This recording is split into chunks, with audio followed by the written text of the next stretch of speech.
केतन अग्रवाल हत्याकांड में अब एक बार फिर मामला सुर्खियों में आ गया है। बेटे की मौत के बाद इंसाफ की लड़ाई लड़ रहे केतन के पिता विशाल अग्रवाल ने देश की राष्ट्रपति द्रौपदी मुर्मू को एक भावुक पत्र लिखकर न्याय की गुहार लगाई है। तो क्या कुछ पत्र में लिखा है, जानिए हमारे साथ विस्तार से।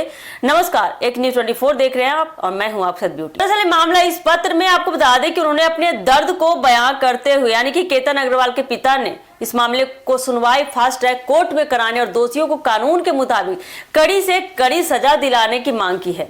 विशाल अग्रवाल ने राष्ट्रपति को लिखे पत्र में कहा है कि वह यह अपील किसी व्यवसायी या प्रभावशाली व्यक्ति के तौर पर नहीं कर रहे हैं, बल्कि बता दें एक ऐसे पिता के रूप में कर रहे हैं जिसने अपने बेटे को खो दिया है। उन्होंने बताया कि केतन की मौत के बाद पूरा परिवार गहरे सदमे में आ गया और हर दिन उनके मन में यही सवाल उठता है कि उनके बेटे को न्याय आखिर कब मिलेगा, कौन दिलाएगा न्याय। उन्होंने पत्र में अपनी दूसरी बड़ी त्रासदी का भी जिक्र किया। विशाल अग्रवाल के मुताबिक केतन की मौत के महज 20 दिनों के अंदर उन्होंने अपने पिता को भी खो दिया। परिवार का कहना है कि पोते की असमय मौत का सदमा वह सहन नहीं कर सके, बर्दाश्त नहीं कर पाए। विशाल अग्रवाल ने कहा कि इतने कम समय में बेटे और पिता दोनों को खोने से उनका पूरा परिवार टूट गया है। उन्होंने राष्ट्रपति से अपील की है कि मामले की सुनवाई जल्द पूरी हो और दोषियों को ऐसी सजा मिले जिससे पीड़ित परिवार को न्याय का एहसास हो सके। परिवार का कहना है कि वह सिर्फ अपने बेटे के लिए इंसाफ नहीं मांग रहे हैं, इंसाफ नहीं चाहते हैं, चाहता है कि इस मामले की सच्चाई पूरी तरह सामने आए। वही इस पूरे मामले को लेकर कई अन्य दावे भी चर्चा में रहे हैं।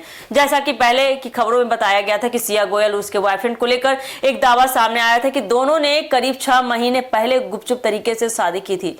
बताया गया था कि इस शादी में उनके कॉलेज के कुछ दोस्त भी गवाह बने थे। हालांकि इस दावे की आधिकारिक पुष्टि जांच या संबंधित पक्षों की ओर से अभी सामने नहीं आए। पुलिस भी इसकी अच्छे तरीके से जांच करिए, पड़ताल करिए। फिलहाल इस मामले में आगे की जांच और पूरी कानूनी प्रक्रिया पर सभी की नजरें टिकी हुई है। एक परिवार अपने बेटे की मौत का जवाब मांग रहा है और न्याय की उम्मीद लगाए बैठा है। यह घटना समाज के सामने भी कई सवाल खड़े करती है कि आखिर रिश्तों में पैदा होने वाले विवाद किस तरह इतनी गंभीर स्थिति तक पहुंच जाते हैं कि पति को पत्नी मारती है और पत्नी को पति मारता है। क्या किसी भी विवाद का समाधान हिंसा हो सकता है?